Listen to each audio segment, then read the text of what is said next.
नमो अरिहन्ताणं नमो सिद्धाणं नमो आयर्याणं नमो उवज्झायाणं नमो लोय सव्यसाहूणम्। पंच परमेष्ठी भगवान की जय। द्वादशांग जिनवाणी माता की जय। संत शिरोमणि आचार्य भगवंत एकस्वार श्री विद्यासागर जी महाराज की जय। परम पूज्य गुरुदेव मुनि पुंगव श्री एकस्वार सुधा सागर जी महाराज की जय। अढ़ाई दीपस्थ समस्त मुनिराजों की जय। आज से कक्षा में हम प्रश्नोत्तर रत्न मालिका नाम का एक ग्रंथ है जिसका हम अर्थ अध्ययन स्वाध्याय करेंगे। ये एक नया ग्रंथ है, बहुत लोगों के द्वारा शायद नाम ही पहली बार सुना हुआ है। कुछ लोगों ने पूछा भी कि तो नाम ही पहली बार सुना है, कौन सा ग्रंथ पढ़ा रहे हैं भैया जी। तो हमने उनको ये कहा अभी आप कक्षा में देखिए, इसका परिचय वहीं दिया जाएगा। बहुत सुंदर ग्रंथ है, लघु काय है, मात्र 29 श्लोक 29 इस ग्रंथ में है। लेकिन वे जो श्लोक हैं वे बहुत महत्वपूर्ण हैं। वे महत्वपूर्ण इसलिए हैं क्योंकि ये हमें वास्तव में संसार का परिचय कराने वाले हैं, एक वास्तविकता का दिग्दर्शन कराने वाले हैं कि मैं कौन हूँ, मेरा क्या स्वरूप है। इन सब बातों को भी लेंगे। जिनको हम अपना मानते हैं वास्तव में वो क्या हमारे अपने हैं, किन वस्तुओं को हमें ग्रहण करना चाहिए, किन को हमें छोड़ना चाहिए, बुद्धिमान किसे कहते हैं, मूर्ख किसे कहते हैं। इस तरह से प्रश्नों के उत्तर, प्रश्न भी स्वयं आचार्य महाराज ने उठाए और उत्तर भी स्वयं आचार्य महाराज ने देकर के और इस ग्रंथ को बनाया है। इसके रचयिता जो हैं वो आचार्य राजर्षि अमोघ वर्ष हैं। इनको ये पूर्व में राजा के यहाँ दरबार में थे, इसलिए राजर्षि की उपमा इनको दी जाती है। राजर्षि अमोघ वर्ष इस प्रश्नोत्तर रत्नमालिका ग्रंथ के रचयिता हैं। और आज से ये जो रचना है ये ईसा की 9वीं शताब्दी में हुई। तो 9वीं शताब्दी का मतलब वर्तमान में 21वीं शताब्दी चल रही है। इसका तात्पर्य ये है लगभग 1200 वर्ष पहले, 1200 वर्ष पहले यह ग्रंथ लिखा गया और बहुत सुंदर यह ग्रंथ है। ये ग्रंथ संस्कृत भाषा में लिखा गया है। संस्कृत भाषा में आर्या छंद में लिखा हुआ है।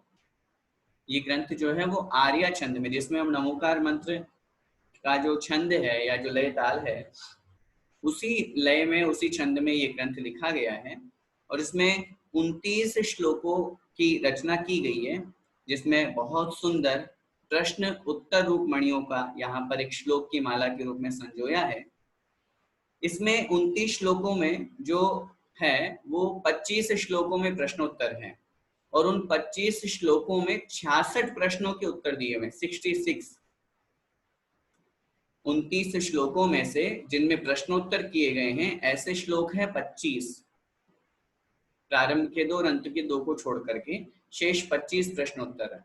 और उन 25 प्रश्नों में, 25 श्लोकों में 66 प्रश्नों के बहुत सुंदर उत्तर यहाँ पे दिए गए हैं। हमें दिखने में ये लग रहा है कि ये छोटा सा ग्रंथ है, अरे बहुत छोटा सा है, 29 ही तो श्लोक है। लेकिन एक एक श्लोक गागर में सागर है, एक एक श्लोक बहुत विशाल है। जब हम उसका अर्थ पढ़ेंगे, उसका भावार्थ समझेंगे तो एक एक श्लोक पर घंटों घंटों प्रवचन, घंटों घंटों व्याख्यान इसका किया जा सकता है, क्योंकि विषय वस्तु जो है वो बहुत गहन है। जैसे सूत्र रूप में ग्रंथ होते हैं तो वो बहुत विस्तृत विषय को देने वाले होते हैं, ऐसे ही ये जो प्रश्नोत्तर रत्न मालिका है ये भी गहन विषय को, बहुत अधिक विषय को देने वाले हैं। नाम है प्रश्नोत्तर रत्न मालिका। प्रश्न उत्तर, प्रश्नों के साथ उत्तर देते हुए रत्न स्वरूप जो प्रश्न हैं, छोटे मोटे प्रश्न नहीं है, और जितने महत्वपूर्ण प्रश्न हैं उससे कई गुना महत्वपूर्ण उनके उत्तर हैं। उन सबको आधार लेकर के जो मालिका मतलब समूह बनाया गया है वो कहलाता है प्रश्नोत्तर रत्न मालिका। आइए आज की इस कक्षा में हम प्रारंभ के 2 श्लोक पढ़ेंगे। हम प्रतिदिन एक कक्षा में 2 श्लोक लेंगे ताकि लगभग 15 दिन में अपना 14-15 दिन में ये ग्रंथ परिपूर्ण भी हो जाएगा और बहुत अच्छे से हम इस विषय को समझेंगे। मैं यहाँ से एक एक शब्द का उच्चारण करूंगा, फिर उसके बाद में आपको ध्यान से सुन करके रिपीट करना, फिर श्लोक का उच्चारण करना। बोलिए, प्रणिपत्य प्रणिपत्य वर्धमानम वर्धमानम प्रणिपत्य वर्धमानम प्रश्नोत्तर प्रश्नोत्तर रत्नमालिकाम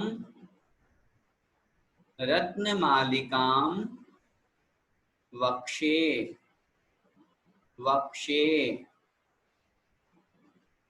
प्रणिपत्य वर्धमानम। बोलिए, प्रश्नोत्तर रत्नमालिकाम वक्षे। आगे देखिए, नाग नरामर वंद्यम नाग नरामर वंद्यम देवम देवम देवाधिपम देवाधिपम वीरम देवम देवाधिपम वीरम। बोलिए, देवम देवाधिपम वीरम। ठीक है, उच्चारण एक एक शब्द का समझ में आ गया? ठीक है, अब आइए मैं बोल रहा हूँ, आर्य छंद में बोलूंगा एक एक चरण, आपको ध्यान से सुनकर के रिपीट करना। प्रणिपत्य वर्धमानम। बोलिए, प्रणिपत्य वर्धमानम प्रश्नोत्तर रत्नमालिकां वक्षे प्रश्नोत्तर रत्नमालिकां वक्षे नागनरामर वंद्यम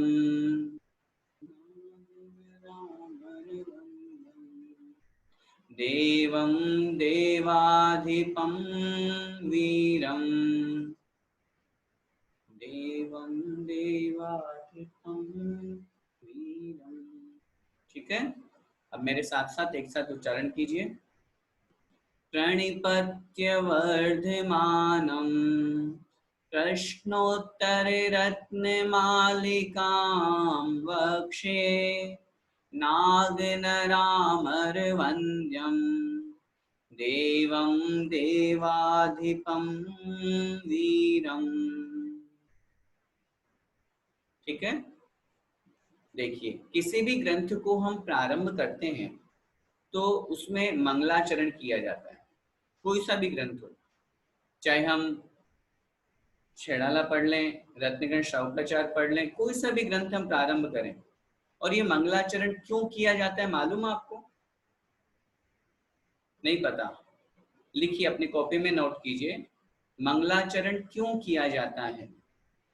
एक निवेदन मेरा साथ में ये भी रहेगा, क्योंकि ये ग्रंथ, ये प्रश्नोत्तर रत्नमालिका आपको पुस्तकों में नहीं मिलेगा, इसलिए आपको जहां से जैसी व्यवस्था बने, अगर प्रिंट आउट निकल जाता है तो उसको निकाल करके अपने सामने रखें, और नहीं निकलता है, कोई स्थिति परिस्थिति ऐसी है, तब तक मोबाइल से काम चले। प्रश्न अपन ने लिखा, मंगलाचरण क्यों किया जाता है? उत्तर लिखिए, मंगलाचरण निम्नलिखित कारणों से किया जाता है। मंगलाचरण करने के निम्नलिखित कारण हैं। सबसे पहला कारण क्या है? पहला लिखिए, नास्तिकता का परिहार करने के लिए। नास्तिकता का परिहार करने के लिए। नास्तिकता मतलब क्या होता है? नास्तिकता का मतलब क्या होता है? आस्था नहीं होना, है ना? आस्था का नहीं होना या आस्था कम होना। और परिहार का मतलब होता है दूर करने के लिए, हमारे अंदर भी, अपने अंदर ये तो है नहीं कि हमारे अंदर भगवान के प्रति पूरी आस्था ही आस्था है। बहुत बार अपन भगवान के प्रति भी तो मन में ऐसे परिणाम ला देते हैं, अरे इतना सब कुछ करने के बावजूद भी हमारा कुछ नहीं हो रहा, तो ये भी तो नास्तिकता का ही परिचायक है।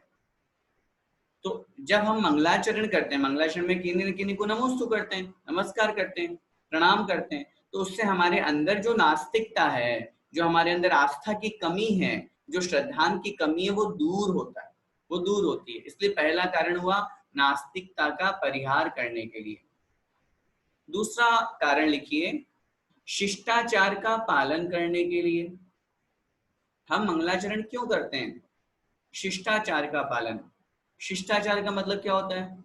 ये हमारा एक शिष्टाचार है, एक हमारा मोरल है कि अगर हम कोई भी नया काम शुरू करते हैं तो हम क्या करते हैं? अपने से बड़ों का आशीर्वाद लेते हैं। लोक व्यवहार में भी हम देखते हैं, हम कोई भी काम प्रारंभ करें तो उससे पहले हम अपने से बड़ों का, माता पिता का, दादा दादी का, बड़े बुजुर्गों का, अपने गुरुओं का आशीर्वाद लेते हैं कि हमारा ये कार्य आनंद संपन्न हो। उसी तरह से हम ग्रंथ प्रारंभ कर रहे हैं या कोई भी कार्य प्रारंभ कर रहे हैं, भगवान की भक्ति स्तुति भी कर रहे हैं, स्वाध्याय भी कर रहे हैं, तो अब एक शिष्टाचार है कि अपने से बड़ों को अपन को याद करना है। उस शिष्टाचार का पालन करने के लिए अपन मंगलाचरण करते हैं। पहला कारण हुआ नास्तिकता का परिहार करने के लिए, दूसरा कारण हुआ शिष्टाचार का पालन करने के लिए। तीसरा कारण लिखिए, पुण्य की प्राप्ति के लिए। मंगलाचरण करने का तीसरा कारण पुण्य की प्राप्ति के लिए। इसका मतलब ये हुआ, जब हम मंगलाचरण करते हैं और मंगलाचरण में भगवान को नमोस्तु करते हैं, भगवान को नमोस्तु करेंगे तो क्या होगा? निश्चित रूप से हमारे पुण्य कर्म का बंध होगा। क्यों? बहुत स्पष्ट रूप से आचार्य उमा स्वामी महाराज ने तत्वार्थ सूत्र जी में लिखा है, शुभः पुण्यस्य शुभः पापस्य। शुभ योग होने से पुण्य का आश्रव, अशुभ योग होने से पाप का आश्रव। बहुत अच्छा विषय है, समझिएगा। हम लोग इतने देर तक यहाँ पर बैठ करके स्वाध्याय कर रहे हैं, धर्म की बातें पढ़ रहे हैं, सुन रहे हैं, व्यर्थ नहीं है, फालतू में नहीं कर रहे। इससे भी पुण्य का बंध हो रहा है। इससे भी सिर्फ सुन रहे हैं। बहुत से जो शिकायत आती है ना कि हमको याद नहीं होता, हमको समझ नहीं आता, कोई बात नहीं। हम जितनी देर मन वचन काय हमारा अगर शुभ रूप में प्रयोग हो रहा है, मन हमारा अच्छा है, अगर हम ये क्लास नहीं पढ़ते, अगर हम ये स्वाध्याय नहीं करते तो क्या करते? या तो सोते, या गृहस्थी का कार्य करते, टीवी देख लेते, इधर उधर की थारी मारी कर लेते। लेकिन जितनी देर हम ये पढ़ रहे हैं तब तक हमारा शुभोपयोग है, शुभ योग है, हमारा मन अच्छा लग रहा है, हम वचनों से भगवान के द्वारा, आचार्यों के द्वारा लिखे हुए श्लोकों को, शब्दों को बोल रहे हैं, शरीर से हम नमोस्तु कर रहे हैं, जिनवाणी सामने रखी हुई है। इससे क्या हो रहा है? पुण्य का आश्रय हो रहा है। मंगलाचरण में क्या किया? भगवान को नमोस्तु किया, मन से किया, वचन से किया, काय से किया, पुण्य की प्राप्ति हुई। तो मंगलाचरण क्यों किया जाता है? पुण्य की प्राप्ति के लिए। ये तीसरा कारण हुआ। चौथा कारण लिखिए, शास्त्र अथवा कार्य की निर्विघ्न समाप्ति के लिए। शास्त्र अथवा कार्य की निर्विघ्न समाप्ति के लिए हम कोई भी कार्य करते हैं, उसमें हम क्या भावना भाते हैं कि हमारा ये कार्य सानंद संपन्न हो, किसी भी तरह का कोई विघ्न नहीं आए। सोचते हैं ना, अपन ने घर बनाना शुरू किया, सबसे पहले अपन ने शिलान्यास किया, भगवान को याद किया। क्यों? अरे हम घर बना रहे हैं, नया काम शुरू कर रहे हैं, भगवान को याद कर ले। अपन ने पूजा पाठ शुरू की, विधान शुरू किया, भगवान को याद किया, वो तो विधान ही पूरा भगवान का स्मरण है। कक्षा अपन ने प्रारंभ की, कक्षा में कोई विघ्न नहीं आए, इसलिए अपन ने मंगलाचरण किया। कोई भी कार्यक्रम करते हैं, घर में शादी ब्याह का कार्यक्रम भी करते हैं, तो सबसे पहले भगवान को नमोस्तु करके सबसे पहले निमंत्रण भगवान को देते हैं। आते हैं क्या भगवान निमंत्रण देने पे? बोलो। लेकिन फिर भी सबसे पहला निमंत्रण भगवान को जाता है कि नहीं जाता? क्यों? ये शुभ का प्रतीक है। भगवान एक ही प्रार्थना है, हमारा कार्य सानंद संपन्न, निर्विघ्न समाप्त, इसलिए भी मंगलाचरण किया जाता है। और पांचवा कारण है आप्त, अर्थात सच्चे देव की स्तुति करने के लिए। आप्त अर्थात सच्चे देव की स्तुति करने के लिए। सच्चे देव का मतलब क्या होता है? सच्चे देव का मतलब है जो वीतरागी, सर्वज्ञ और हितोपदेशी हो, वे सच्चे देव कहलाते हैं। और मंगलाचरण में ऐसे वीतरागी, सर्वज्ञ और हितोपदेशी देव की ही स्तुति की जाती है, उन्हीं की वंदना की जाती है, उन्हीं की अर्चना या उन्हीं का स्मरण किया जाता है। ये 5 कारण ऐसे हैं जिसके कारण मंगलाचरण किया जाता है। समझ में आया विषय? अपन ने यहाँ पर सबसे पहले इस ग्रंथ को प्रारंभ किया, तो इस ग्रंथ के रचयिता राजर्षि अमोघ वर्ष जो हैं, उन्होंने स्वयं मंगलाचरण किया और मंगलाचरण के माध्यम से इस ग्रंथ को प्रारंभ किया। देखिए अर्थ, देखिए एक एक शब्द का। प्रणिपत्य अर्थात प्रणाम करके, प्रणिपत्य अर्थात प्रणाम करके, प्रणाम करना अथवा नमस्कार करना एक ही बात है। किसको प्रणाम करके? वर्धमानम, वर्धमान को। वर्धमान कौन है ये 24वें तीर्थंकर है, भगवान महावीर स्वामी का पर्यायवाची नाम है। वर्धमानम अर्थात महावीर भगवान को प्रणिपत्य अर्थात प्रणाम करके, नमस्कार करके। सबसे बड़ी बात है, ये संस्कृत होते हुए भी बहुत सरल भाषा है, कठिन शब्द नहीं है इसमें, आपको बहुत सरल शब्द लगेंगे, अर्थ जल्दी समझ में आ जाएगा। आगे कह रहे हैं प्रश्नोत्तर रत्न मालिकाम, प्रश्नोत्तर रत्न मालिका को।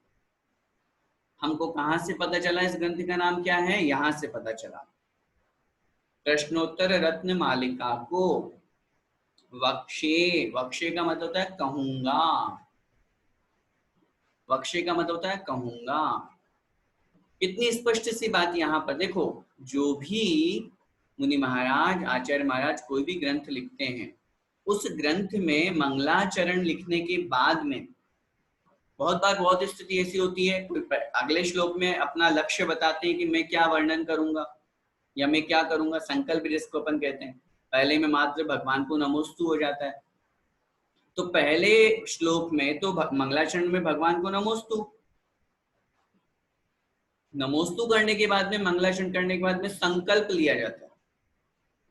जैसे अपन ने भगवान को याद किया, लोक व्यवहार को सब साथ में एक इंडिकेट करते हुए और सिमिलर बात लगाते हुए चलते हैं, चलना अपन को।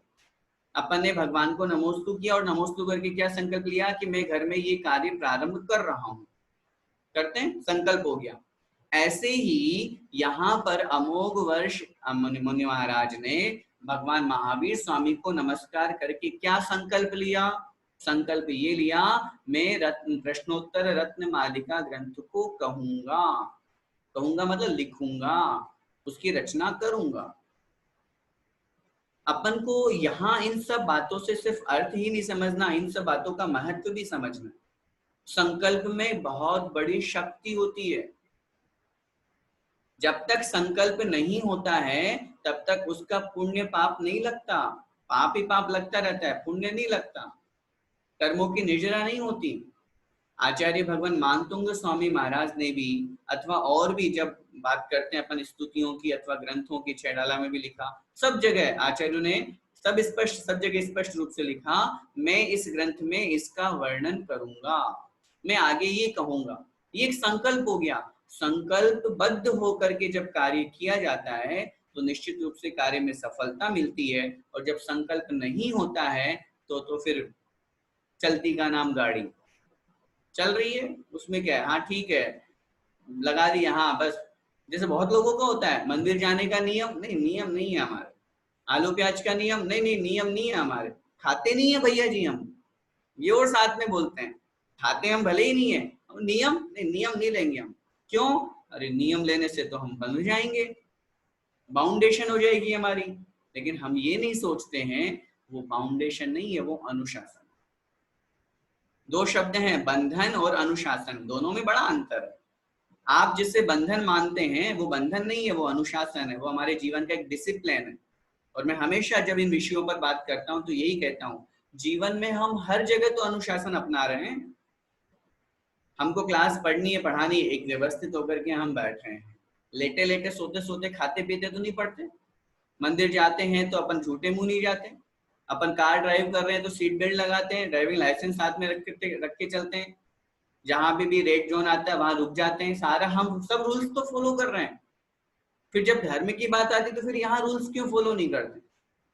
खैर वो विषय अलग हो जाएगा। लेकिन मेरा कहने का तात्पर्य ये है, संकल्पबद्ध होने से कार्य की सिद्धि होती है। इसलिए मैं जब भी किसी ऊपर कोई भी चर्चा आती है यही कहता हूँ, आप संकल्प लेकर के, नियम लेकर के 3 बार, 9 बार, 27 बार, 108 बार, जो भी आपके मन में विकल्प है उतने बार का आप संकल्प लेकर के भक्तामृत का पाठ कीजिए। मैं 1 महीने तक लगातार भक्तामृत का पाठ करूंगा, फिर देखिए चमत्कार क्या होता है भक्तामृत स्तोत्र का, संकल्प का। और अगर बिना संकल्प के 1 महीने के 2 महीने कर लीजिए, वो उतना फलदायी नहीं होगा। फलदायी तो होगा, कोई भी धर्म का कार्य कभी खाली नहीं जाता, फलदायी तो होगा, लेकिन एक संकल्प के साथ में वो निश्चित रूप से अधिक फलदायी होता है। जैसे हम बैंक में पैसे जमा करते हैं, एक सेविंग अकाउंट है, कोई कभी भी आकर के निकाल सकता है, और एक फिक्स्ड डिपॉजिट हो गया 1 साल के लिए। अब हमें 1 साल भैया आपसे पैसे नहीं चाहिए, ये पकड़ो आप, संकल्प हो गया ना, तो उसका ब्याज हमको ज्यादा मिलता है। तो इसीलिए यहाँ पर आचार्य अमोघ वर्ष जो हैं वो ये संकल्प कर रहे हैं, और संकल्प करते हुए कह रहे हैं, मैं प्रश्नोत्तर रत्न मालिका को कहूंगा। मैंने जिनको प्रणाम किया, किसको प्रणाम किया? वर्धमान भगवान महावीर स्वामी को। कैसे हैं वो भगवान महावीर स्वामी? उनकी विशेषता बतला रहे हैं।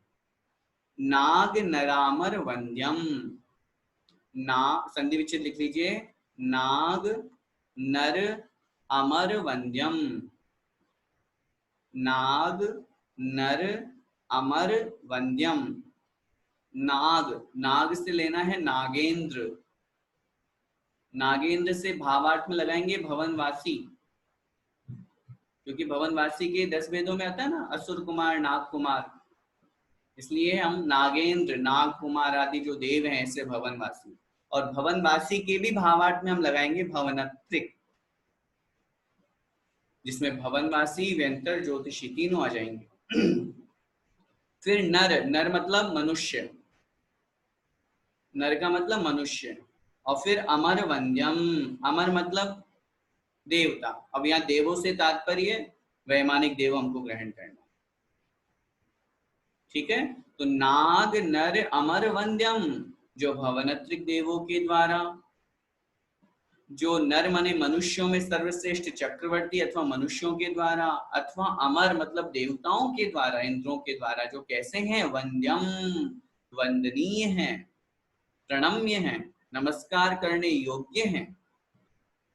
भगवान महावीर स्वामी की बात कर रहे हैं। हम हमेशा इस बात को ध्यान रखें, जब कभी किसी बड़े व्यक्ति के द्वारा किन्हीं बड़े को नमोस्तु किया जाता है तो उसकी महिमा बढ़ती है, उसकी महिमा बढ़ती है। भगवान को सौधर्म इंद्र नमोस्तु करे या नहीं करे तो भगवान को क्या फर्क पड़ेगा? बोलिए, कोई फर्क पड़ेगा? भगवान छोटे हो जाएंगे? कोई फर्क नहीं पड़ने वाला। लेकिन सौधर्म इंद्र के द्वारा जब वंदना और नमोस्तु की जाती है तो अन्य देव क्या सोचते हैं? अरे जब हमारे राजा ही नमोस्तु कर रहे हैं, इसका मतलब ये हमारे द्वारा भी वंदनीय है। ये महत्व बढ़ता है, शोभा बढ़ती है।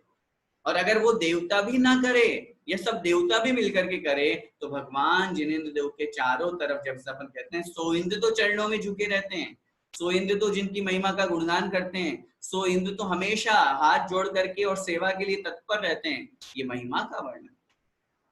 भगवान को क्या क्या सेवा करवानी बताओ? हाथ पैर दबाने, वैयावृत्ति करवानी है, चौका लगवाना है, आहार करना है अपने भगवान को? कुछ भी तो नहीं करना। क्या करना बताइए? फिर काहे की सेवा करते हैं? भगवान को कोई कुछ कर भी नहीं सकता। आप सोचो कि उनके ऊपर कोई उपसर्ग कर दे, केवल ज्ञान प्राप्त होने के बाद कोई टच भी नहीं करता है, फिर काहे की सेवा? फिर भी हम कहते हैं कि सो इंद्र या सैकड़ों इंद्र, हजारों इंद्र, असंख्यात देवी देवता भगवान के चरणों में झुके होकर के उनकी सेवा करते हैं। ये उनकी महिमा है, ये उनका महत्व है कि सब देवता, पूरे तीनों लोग उनके चरणों में झुक रहे हैं। इसका मतलब वो कितने बड़े हैं, कितने महान हैं। वही बात यहाँ समझना है। नाग नर अमर वंद्यम, अर्थात नागेंद्र, नर माने मनुष्य और अमर मतलब देवताओं के द्वारा जो वंदनीय है। और कैसे हैं? देवम, जो देव स्वरूप हैं, देवम जो देव स्वरूप हैं, देवाधिपम देव अधिपम जो देवों के भी स्वामी हैं। पहले वाले देव तो ये भगवान महावीर स्वामी के लिए विशेषण लिया, जो देव स्वरूप हैं, भगवान स्वरूप हैं। और दूसरा देवाधिपम जो देवों के भी अधिपम माने अधिपति है, स्वामी है, देवों के भी जो स्वामी हैं, मतलब भगवान जो स्वर्ग के देवी देवता हैं, देवता गण है चतुर निकाय के, उनके भी जो स्वामी हैं, उनके भी जो भगवान है। ऐसे कौन? वीरम महावीर को, ऐसे वीर को। ऊपर जो वर्धमान स्वामी का विशेषण था, वही विशेषण यहाँ और विशेष्य लगा करके उनको घटित किया है। ऐसे वीरम, ऐसे महावीर को। समझ में आया पूरा श्लोक? बहुत सरल। अच्छी तरह से पूरे श्लोक का एक साथ अर्थ लगाएंगे। नीचे की लाइन से, नाग नर अमर वंद्यम, नागेंद्र अर्थात भवनवासी आदि देवताओं के द्वारा, नर मतलब मनुष्यों के द्वारा, अमर मतलब देवों के द्वारा, वैमानिक आदि देवों के द्वारा जो वंदनीय हैं, जो देव स्वरूप हैं, जो देवों के भी अधिपति है, स्वामी हैं, और जो ऐसे वीर नाम जिनका है, ऐसे वर्धमानम, ऐसे वर्धमान भगवान को।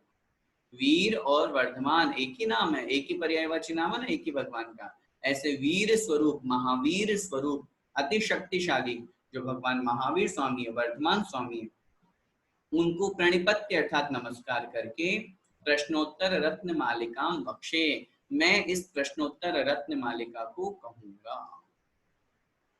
ठीक है, श्लोक सरल है। यहाँ पे भगवान महावीर स्वामी की स्तुति की है, भगवान महावीर स्वामी का विशेषण बतलाया है, और वो बतला करके स्तुति करते हुए फिर ये कथन किया है कि मैं इस ग्रंथ में प्रश्नोत्तर रत्न मालिका को कहूंगा। ठीक है, अगला श्लोक देखिए, बोलिए। कह कह खलु खलु नालं क्रियते, नालं क्रियते, नालं क्रियते। कह खलु नालं क्रियते, दृष्टा दृष्टा दृष्टार्थ दृष्टा दृष्टार्थ साधन पटीयान, साधन पटीयान, दृष्टा दृष्टार्थ साधन पटीयान, दृष्टा दृष्टार्थ साधन पटीयान। कंठस्थितया कंठस्थितया विमल विमल प्रश्नोत्तर रत्न मालिकया, प्रश्नोत्तर रत्न मालिकया, कंठस्थितया विमल प्रश्नोत्तर रत्न मालिकया। ठीक है, अब मैं एक एक चरण बोलूंगा, आप रिपीट कीजिएगा। कह खलु नालं क्रियते, बोलिए। कह खलु नालं क्रियते, कह खलु नालं क्रियते, कह खलु नालं क्रियते, दृष्टा दृष्टार्थ साधन पटीयान, बोलिए। दृष्टा दृष्टार्थ साधन पटीयान, फिर से। दृष्टा दृष्टार्थ साधन पटीयान, दृष्टार्थ साधन पटीयान। कंठस्थितया विमल, कंठस्थितया विमल, विमल विमल तक बोलना है ना। कंठस्थितया विमल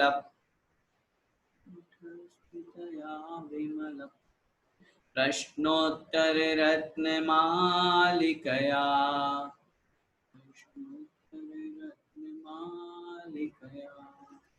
ठीक है, एक साथ बोलिए, मेरे साथ साथ उच्चारण कीजिए। कह खलु नालं क्रियते दृष्टा दृष्टार्थ साधन पटीयान् कंठस्थितया विमल प्रश्नोत्तर रत्नमालिकया। ठीक है, आइए अर्थ देखते हैं एक एक शब्द का। कह मतलब कौन, कह मतलब कौन। खलु, खलु माने निश्चित रूप से। कह खलु, कह मतलब कौन, खलु मतलब निश्चित रूप से। नालम क्रियते, संधि विच्छेद करेंगे, न अलम क्रियते, न अलम क्रियते। न मतलब नहीं, अलम क्रियते, अलंकार का मतलब क्या था, सुशोभित होना, विभूषित होना। कह खलु न अलंक्रियते, कौन है ऐसा जो सुशोभित नहीं होता है। प्रश्न उठा दिया सबसे पहले, कौन है ऐसा जो सुशोभित नहीं होता है। ये प्रश्न उठा करके इसी में उत्तर दे दिया, अर्थात सभी होते हैं। कौन सभी होते हैं, ये जो विशेषण आगे देंगे ना, उन विशेषणों से जो युक्त है वे सभी होते हैं। जब इस तरह से प्रश्न उठाया जाता है, इस तरह से वाक्य बोला जाता है, अर्थात कौन है ऐसा जो नहीं होगा, मतलब सब होंगे। देखिए, कौन, दृष्टा दृष्टार्थ, संधि विच्छेद, दृष्ट अदृष्ट अर्थ, दृष्टा दृष्टार्थ, दृष्ट अदृष्ट अर्थ। दृष्ट का मतलब होता है देखे हुए अथवा प्रत्यक्ष, दृष्ट का मतलब प्रत्यक्ष, देखा हुआ। अदृष्ट का मतलब परोक्ष, अदृष्ट का मतलब होता है परोक्ष, जो सामने नहीं दिख रहा है वो कहलाता है परोक्ष। अर्थ का मतलब होता है पदार्थ, दृष्ट माने प्रत्यक्ष पदार्थ और अदृष्ट अर्थ माने परोक्ष पदार्थ। इनके साधन पटियान, इन पदार्थों को साधन पटियान, साधने में, सिद्ध करने में जो पटियान अर्थात प्रवीण है, चतुर है, साधन पटियान, इनको साधने में, जिसको अपन अपनी भाषा में कहते हैं सिद्ध करना, मतलब समझना, उसमें जो पटियान अर्थात पटु है, चतुर है, कुशल है, प्रवीण है, हम उसे कुशल बोलें, प्रवीण बोलें, पटु बोलें, चतुर बोलें। क्या मतलब हुआ, दृष्ट अदृष्ट अर्थ साधन पटियान, पूरे एक लाइन का अर्थ हुआ जो प्रत्यक्ष और परोक्ष सभी प्रकार के पदार्थों को साधने में अर्थात जानने में जो प्रवीण है। साधन से तात्पर्य जानना, समझना, उसमें जो प्रवीण है, उसमें जो चतुर है, मतलब जो प्रत्यक्ष पदार्थों को भी जानते हैं और परोक्ष पदार्थों को भी जानते हैं। समझ में आई लाइन? फिर से देखिए, कह खलु नालम क्रियते, कौन है ऐसा जो निश्चित रूप से सुशोभित नहीं होता, अर्थात सभी होते हैं। कौन कौन किसकी बात कर रहे हैं, जो दृष्ट अदृष्ट साधन अर्थ साधन पटियान, प्रत्यक्ष और परोक्ष अर्थ को साधने में जो प्रवीण हैं। और कैसे हैं, जो कंठस्थितया, कंठ स्थितया, कंठ में स्थित, कंठ स्थितया, कंठ माने गला, अपना हृदय, मतलब भावार्थ में हृदय लगाना है। कंठ में स्थित का तात्पर्य स्मरण, जैसे अपन कहते हैं ना विद्या कंठी की, मतलब याद हो, तुरंत सामने वाला कुछ पूछे और तुरंत उत्तर मिल जाए। तो ऐसे कंठस्थितया अर्थात अपने कंठ में स्थित, क्या, विमल अर्थात निर्मल अच्छे अच्छे प्रश्नोत्तर रत्न मालिकया, प्रश्न उत्तर रूप रत्न मालिका से, प्रश्नोत्तर रत्न मालिकया, प्रश्न और उत्तर रूप जो रत्नों की मालिका है, रत्नों का समूह है, इतने सुंदर सुंदर प्रश्नों के उत्तर जो रत्नों के समान हैं, ऐसे उन प्रश्नों की रत्न मालिका से जिसने अपनी बुद्धि को क्या कर लिया, उस प्रश्नों की रत्न मालिका से जो प्रत्यक्ष और परोक्ष, दृष्ट अथवा अदृष्ट दोनों प्रकार के पदार्थों को साधने में जो प्रवीण है, ऐसा कौन पुरुष होगा जो सुशोभित नहीं होगा, अर्थात निश्चित रूप से सुशोभित होगा। समझ में आया? भावार्थ, पहले भावार्थ समझिए। भावार्थ में क्या कहना चाह रहे हैं? यहाँ ये कहना चाह रहे हैं इस प्रश्नोत्तर रत्न मालिका को जो अपने कंठ में स्थित करके रखता है, अर्थात याद करके रखता है, अथवा इन प्रश्नों को जो बहुत अच्छी तरह से समझ लेता है, वो व्यक्ति चाहे प्रत्यक्ष हो चाहे परोक्ष हो, सभी प्रकार के अर्थ को, पदार्थ को सिद्ध करने में प्रवीण होगा। वो सब प्रकार के पदार्थों को जान सकता है, सब प्रकार के वस्तुओं का परिज्ञान उसको हो सकता है। क्यों? अरे उसने प्रश्नोत्तर रत्न मालिका, निर्मल, विमल शब्द का प्रयोग किया, विमल प्रश्नोत्तर रत्न मालिका के उसने बहुत अच्छे से प्रत्यक्ष और परोक्ष, दो शब्द हैं यहाँ। दो शब्द कौन कौन से हैं? पहला है दृष्ट और दूसरा अदृष्ट। प्रत्यक्ष और परोक्ष दोनों प्रकार के पदार्थों को जो साधने में प्रवीण होते हैं, अर्थात उनके द्वारा या उनका ज्ञान करने वाले होते हैं, ऐसे उन पुरुषों को कौन है जो वो पुरुष सुशोभित नहीं होंगे, अर्थात निश्चित रूप से सुशोभित होंगे। पूरे श्लोक का अर्थ फिर से देखिए। कंठस्थितया, अन्वय से अर्थ देखिए। कंठ में स्थित अर्थात स्मरण जिसको है, क्या? विमल प्रश्नोत्तर रत्न मालिकया, निर्मल अर्थात अच्छे अच्छे सुंदर सुंदर प्रश्नों के उत्तर रूप रत्न मालिका से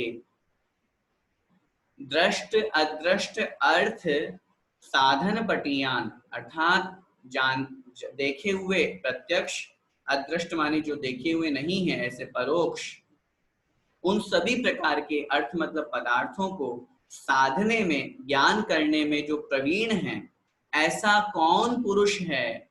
कह खलु, ऐसा कौन पुरुष है जो न अलंक्रियते अर्थात सुशोभित या विभूषित नहीं होता है, अर्थात प्रत्येक व्यक्ति होता है।